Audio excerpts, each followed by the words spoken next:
Hello everyone and welcome back to EBWC Writing Club. Holidays are here. Most of you are probably with your family, with your friends. If you're not, maybe this video can bring you a little bit of joy for these festive times. This episode is going to be a very short one for the simple reason that I don't have a lot of time. I have to go see my grandparents and I cannot bring my computer with me for the reason that it is completely broken. You would see the state of the computer. It's really impossible to move it around. And it's a 9-hour trip. So let's be honest, I'm not gonna do that. And if that's not the type of episode you're here for, it's okay. You can just come in 2 weeks and there will be another episode. But I didn't feel like leaving you without any episodes on this week. So this is the last episode of the year and we finish on episode 9. I'm kind of sad. I wish we could have finished on episode 10, but you know what? We're gonna start the next year with episode 10, which is kind of nice. I wanted to go back on everything that I've read this year and that inspired me. We're not gonna go back on Arcane. We're just gonna focus on the books, but of course, Arcane was one of my inspiration this year. As you can see, I put up the little Christmas tree for you guys just for the decor. It's going to be the only time you see it. Also, little news. There might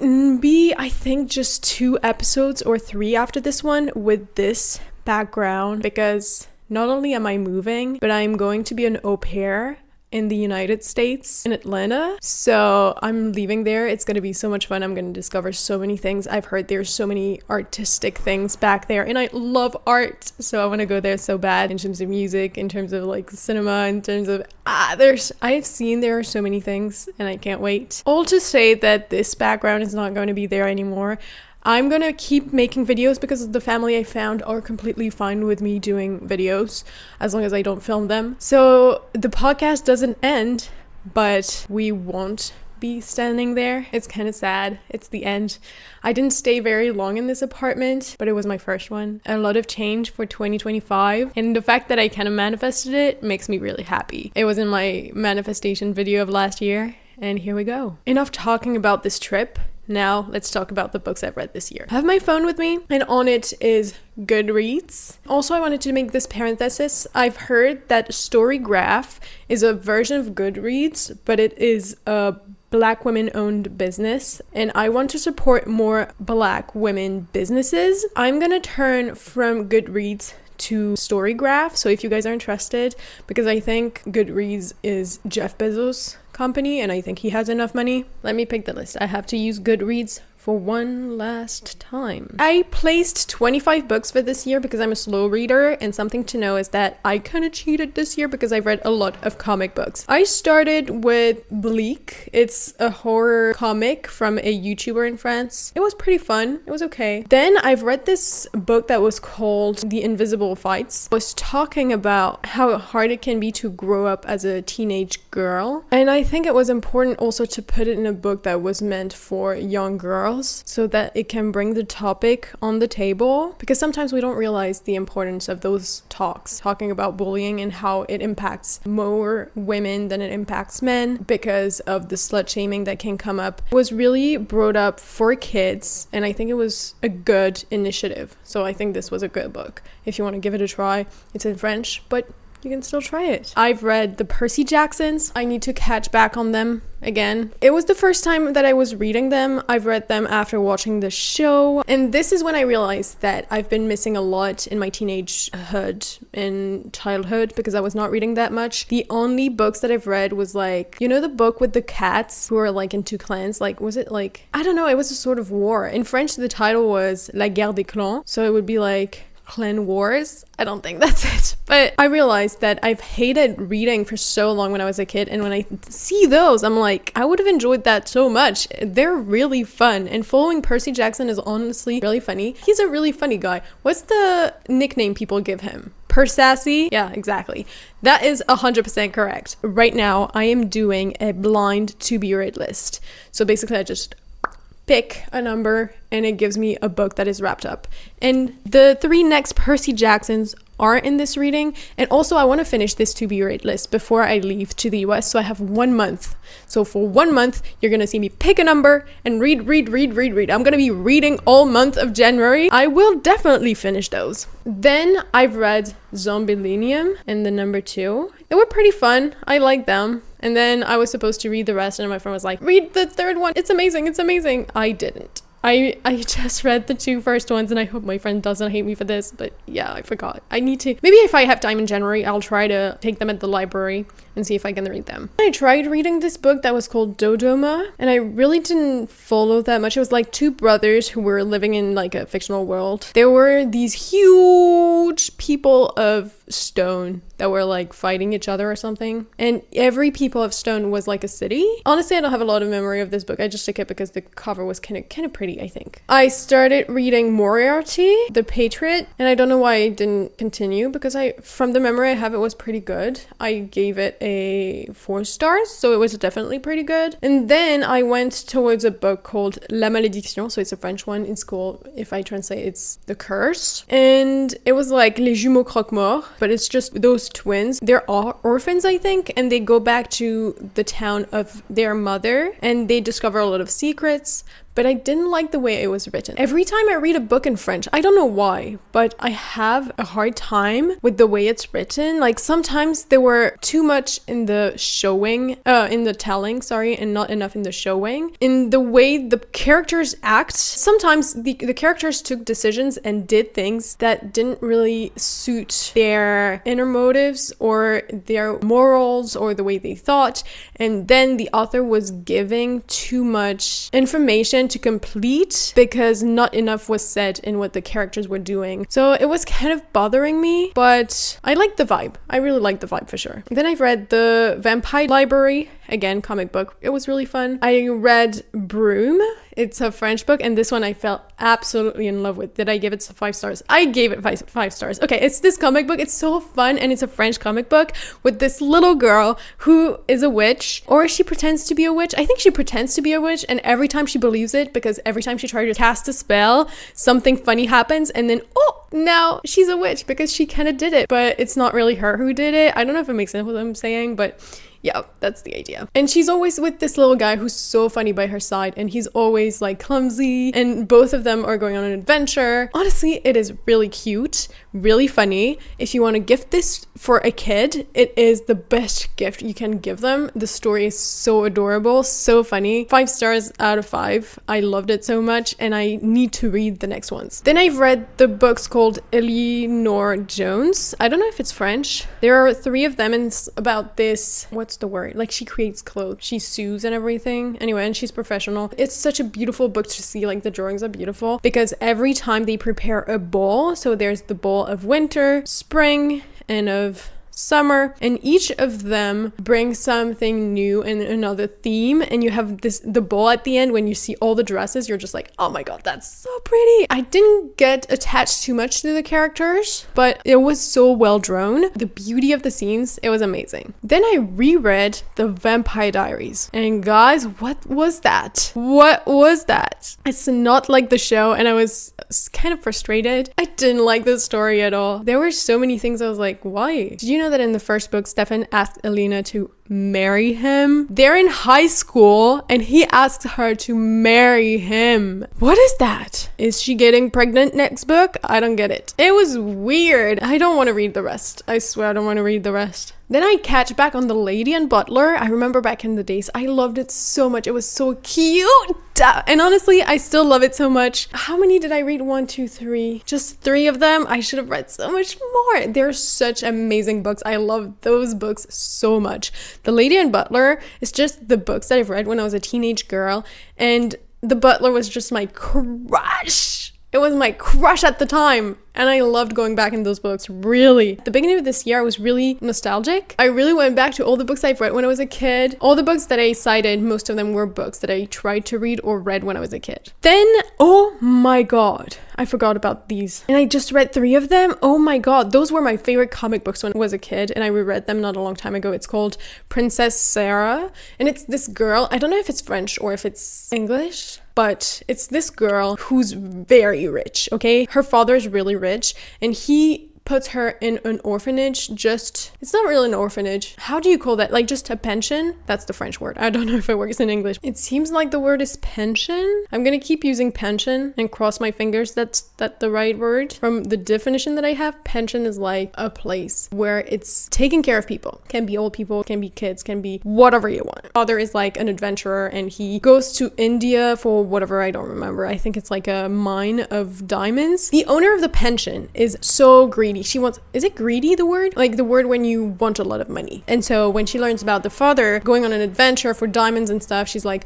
oh my god, he's so rich. He's gonna pay me a lot. And like this, my pension is gonna grow and But the mission fails. So during the entire first book, she spoils Sarah with beautiful dolls and beautiful things. There's sorts of robots that are built, automatons. And so those sorts of robots are with you. They can help you dress. They can be dolls and stuff. And again, she's super rich. Her dad gives her everything. But it's not the cliche of, oh, she's rich and she's mean. No, she's like super nice with every girl in the pension. And then she starts making friends. But at the end of the first book, we learn that his father's mine business was fake. And so he lost everything in it.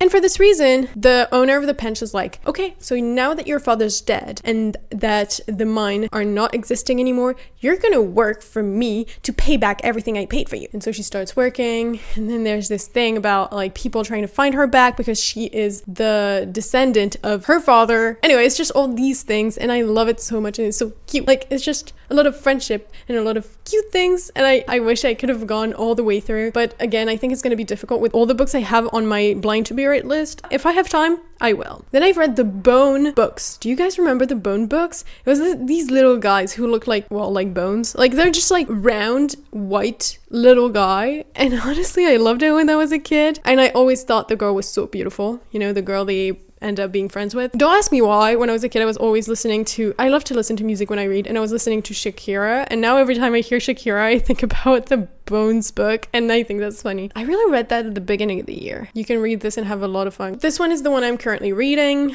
It's really long. It's really interesting. There's a lot of epic tales.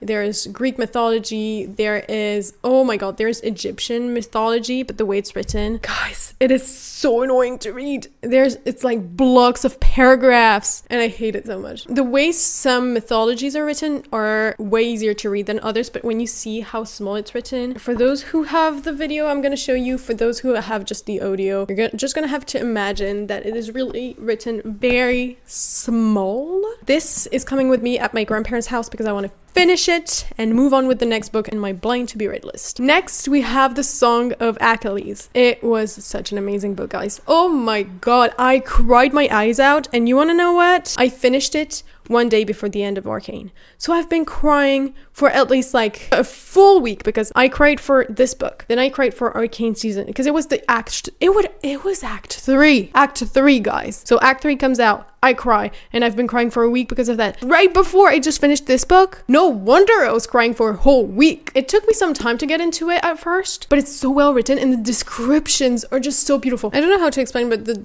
descriptions are just so beautifully written. The end is absolutely awful, of course. Once you finish this, go on Pinterest and look at the fan arts because they're amazing. Anyway, I would never recommend this book enough. I made a TikTok on how much I loved it, so you can find this on my TikTok, on my Instagram. I recommend this book 100%. Then comes A Good Girl's Guide to Murder. I had to read this for so long. I saw it at the library. I picked it up and I bought it. I read it so fast. I've never read that fast in my entire life. It was funny. The love interest was so cute. I'm sorry, but Ravi is so cute. And the main character is just always active, looking for answers. She is funny.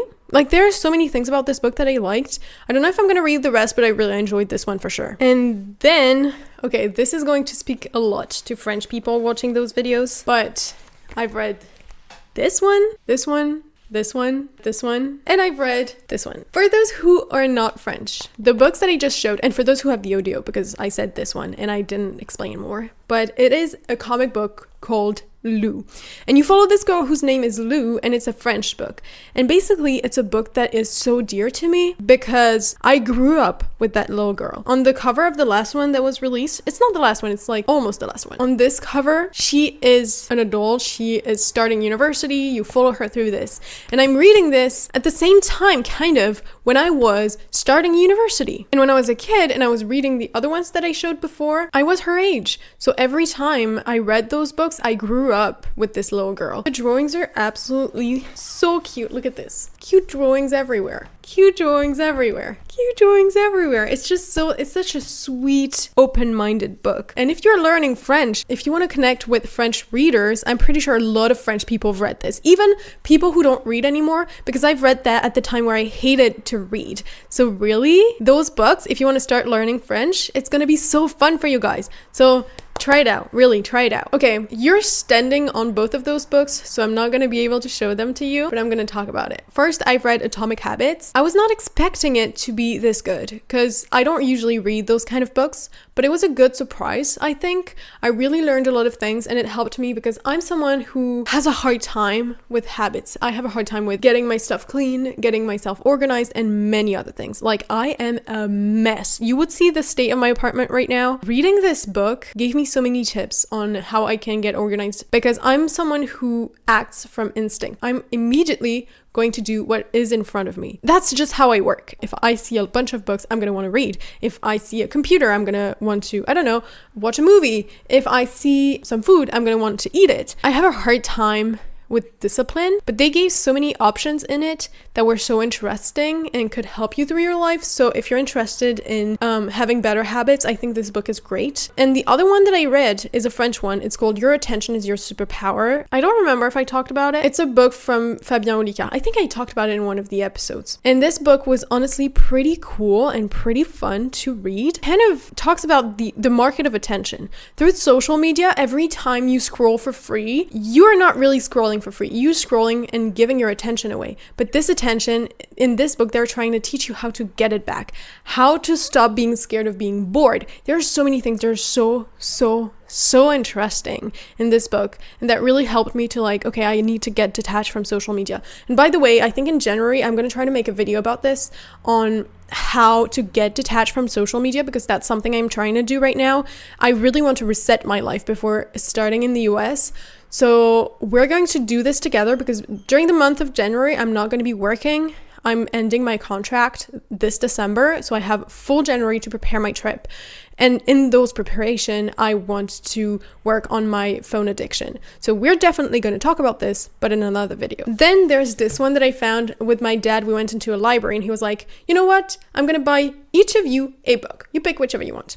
And I saw this one, and I think it's not just the cover. It's also the drawings. I need to show you guys. It's just the colors of it. The fact that it almost always have the same color, I'm kind of obsessed with it. You know, this thing of like, you're gonna draw only with purple, but the different shades of purple, it's going to create the image itself. I love it so much, and I want to learn more this year about color theory because I want to be able to draw like this. And there's one last, and I think it was one of, not to say my favorite of this year, it was The 7 Husbands of Evelyn Hugo. This book, it changed so much in my life. I read it one shot. There's so much things said in this book. I couldn't recommend it more. Go in your library, buy this thing, and read it. It's so beautiful. Let me read you my favorite passage. Where is the passage that I love? Oh, I got it. Okay. I hope you know by now that all of your secrets are safe with me, Celia said as she started unbuttoning it to put it on. I think for her it was a throwaway line, but it meant a lot to me. Not because she said it, I suppose, but because when she said it, I realized I believed her. I do, I said. I do know that. People think that intimacy is about sex, but intimacy is about truth. When you realize you can tell someone your truth, when you can show yourself to them, when you stand in front of them bare and their response is, "You're safe with me," that's intimacy. I am in love with this book. Anyway, I'm real happy to stop with this one. I cannot stay long because I have a lot of other things to do. Prepare for Christmas, but guys, this is a book you should read. The Percy Jackson are fun to read. You should definitely read The Loop because there's so much things said about how it is to grow as a girl. The Song of Achilles, what are you waiting for? I hope you enjoyed this little video. I hope you're going to have an amazing holiday. And I guess, am I gonna say this? This is so bad. I'm gonna see you next year. But yeah, so this is the last episode of this year. I hope you enjoyed it, and I will see you in 2 weeks for a new episode 10, and we're starting 2025 together. I'm so happy to have you here. Thank you so much for the support you gave me. 1 year ago, I think I was at around 100 or 200 subscribers, and we're almost at 2,000. I cannot believe it. I'm really happy to have you on this adventure with me, and thank you so much for every love you gave me this year. I am so happy. You guys are so nice and respectful on this app. I know it's more difficult on TikTok and Instagram, but here on YouTube, oh my God, most of you guys are so nice and respectful, and you're just here to enjoy your time. And if you don't like it, just move on. It's okay. And I love that. Like, I love that about you guys. Like, it's just so peaceful. So really, I wanted to thank you for this. Thank you for everything you gave me this year. Thank you for the support. I'm so happy that you love this content. I love to see your point of view every time you comment on those videos. So again, thank you. It's the end of 2024, and I will see you in 2025 in 2 weeks. Okay, bye. Thank you again. Oh, I almost forgot to close with the sentence. So I'll see you in 2 weeks. Until then, take care of yourself. Be kind to yourself. And I'll see you next week. Bye.